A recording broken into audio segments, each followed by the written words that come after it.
1 Kings 15:9-13. And in the 20th year of Jeroboam king of Israel, Asa reigned over Judah, and he reigned in Jerusalem 41 years.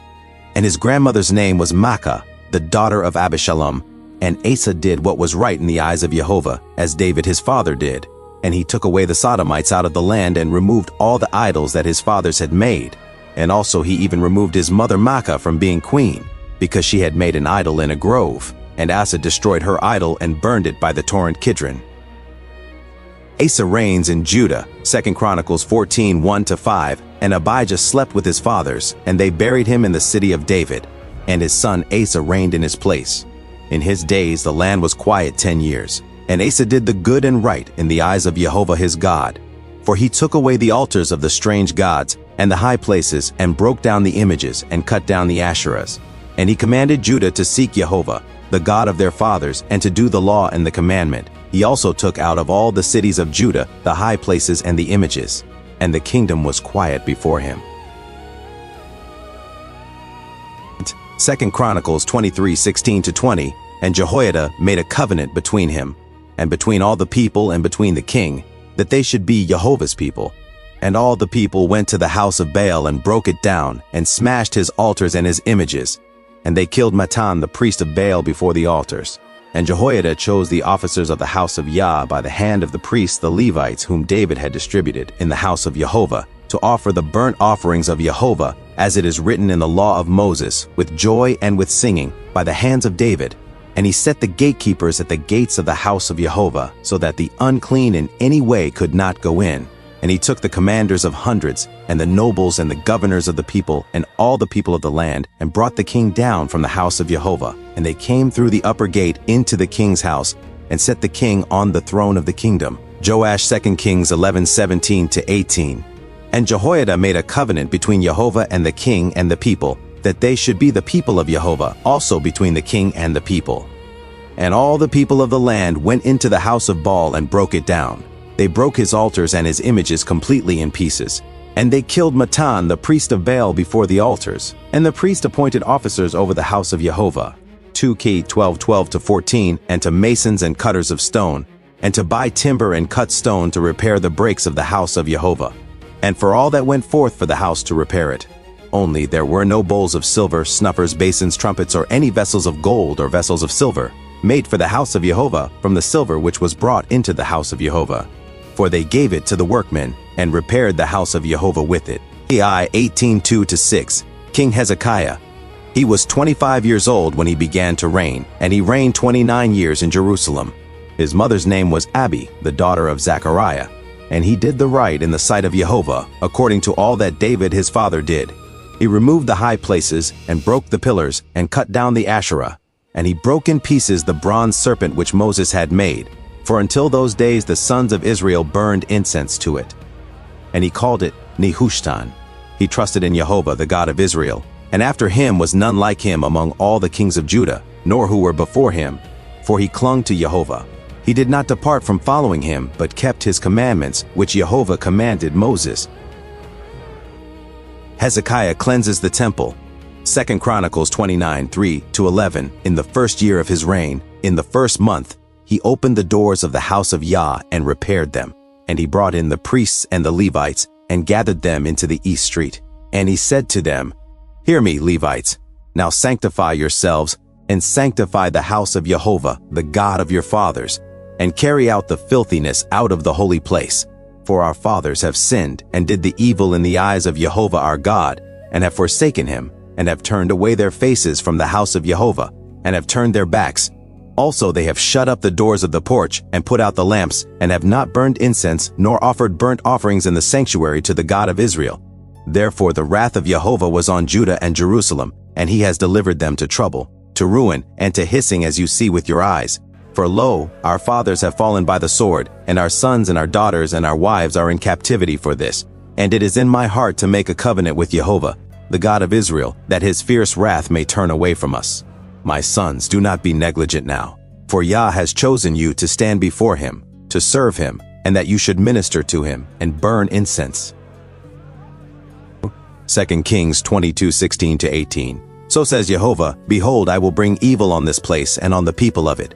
all the words of the book which the king of Judah has read, because they have forsaken me, and have burned incense to other gods, so that they might provoke me to anger with all the works of their hands. Therefore my wrath shall be kindled against this place, and it shall not be quenched.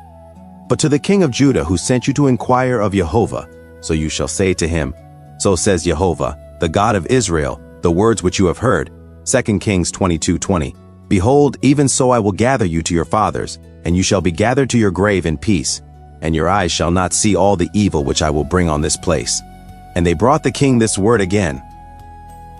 Exodus 3:4-14. For you shall worship no other God, for Jehovah, whose name is Jealous Elkanah, is a jealous God. Ezekiel 8:10-18. And I went in and saw, and behold, every kind of creeping thing, and hateful beast, and all the idols of the house of Israel were carved on the wall all around. And 70 men of the elders of the house of Israel, and Jazaniah the son of Shaphan, standing among them, these were before them, and each man with his censer in his hand. And the odor of the cloud of incense was rising. And he said to me, Son of man, have you seen what the elders of the house of Israel do in the dark, each man in his image room? For they are saying, Jehovah does not see us, Jehovah has forsaken the earth. He also said to me, You turn again, and you shall see greater evils that they are doing. And he brought me to the opening of the gate of Jehovah's house, toward the north. And behold, women were sitting there, weeping for Tammuz. And he said to me, Have you seen, O son of man? Turn yet again, and you shall see greater evils than these. And he brought me into the inner court of Jehovah's house. And behold, at the opening of the temple of Jehovah, between the porch and the altar, were about 25 men with their backs toward the temple of Jehovah and their faces toward the east. And they bowed themselves eastward to the sun. And he said to me, Have you seen, O son of man? Is it a light thing to the house of Judah that they do the hateful things which they do here? For they have filled the land with violence and have turned to provoke me to anger. And lo, they put the branch to their nose. And I will also deal with fury. My eye shall not spare, nor will I have pity. And though they cry in my ears with a loud voice, I will not hear them. Abominations in the temple. Ezekiel 8:1-9. And it was in the 6th year, in the 6th month, on the 5th of the month, I was sitting in my house, and the elders of Judah were sitting before me. And the hand of the Lord Jehovah fell on me there. And I looked, and behold, a likeness as the appearance of fire, from the appearance of his loins and downward, like fire. And from his loins and upward as the appearance of brightness, like the color of polished bronze. And he put out the form of a hand, and took me by a lock of my head. And the Spirit lifted me up between the earth and the heavens, and brought me in the visions of God to Jerusalem, to the opening of the inner gate facing north, where there was a seat of the image of jealousy, which provokes to jealousy. And behold, the glory of the God of Israel was there, according to the vision that I saw in the plain. And he said to me, Son of man, lift up your eyes now to the way of the north. So I lifted up my eyes the way toward the north, and behold, northward at the gate of the altar, the image of jealousy was at the entrance. And he said to me, Son of man, do you see what they do, even the great abominations which the house of Israel is doing here, that I should go far off from my sanctuary? But turn again, and you shall see greater abominations. And he brought me to the opening of the court, and I looked, and behold, a hole in the wall. And he said to me, Son of man, dig in the wall now. And I dug in thee, and he said to me, Go in and see the evil abominations that they do here. 1 Maccabees, chapter 4, 36-60. Then Judas and his brothers said, Now that our enemies have been crushed, let us go up to purify the sanctuary and rededicate it. So the whole army assembled and went up to Mount Zion. They found the sanctuary desolate, the altar desecrated, the gates burnt, weeds growing in the courts as in a thicket or on some mountain, and the priest's chambers demolished. Then they tore their garments and made great lamentation. They sprinkled their heads with ashes and prostrated themselves. And when the signal was given with trumpets, they cried out to heaven. Judas appointed men to attack those in the citadel, while he purified the sanctuary. He chose blameless priests, devoted to the law. These purified the sanctuary, and carried away the stones of the defilement to an unclean place. They deliberated what ought to be done with the altar for burnt offerings that had been desecrated. They decided it best to tear it down, lest it be a lasting shame to them that the Gentiles had defiled it. So they tore down the altar. They stored the stones in a suitable place on the Temple Mount until the coming of a prophet who could determine what to do with them. Then they took uncut stones according to the law and built a new altar like the former one. They also repaired the sanctuary and the interior of the temple and consecrated the courts. They made new sacred vessels and brought the lampstand, the altar of incense, and the table into the temple. Then they burned incense on the altar and lighted the lamps on the lampstand, and these illuminated the temple. They also put loaves on the table and hung up the curtains. Thus they finished all the work they had undertaken. They rose early on the morning of the 25th day of the 9th month, that is, the month of Kislev, in the year 148, and offered sacrifice according to the law on the new altar for burnt offerings that they had made. On the anniversary of the day on which the Gentiles had desecrated it, on that very day it was rededicated with songs, harps, lyres, and cymbals. All the people prostrated themselves and adored and praised heaven, who had given them success. For 8 days they celebrated the dedication of the altar and joyfully offered burnt offerings and sacrifices of deliverance and praise. They ornamented the facade of the temple with gold crowns and shields. They repaired the gates and the priests' chambers and furnished them with doors.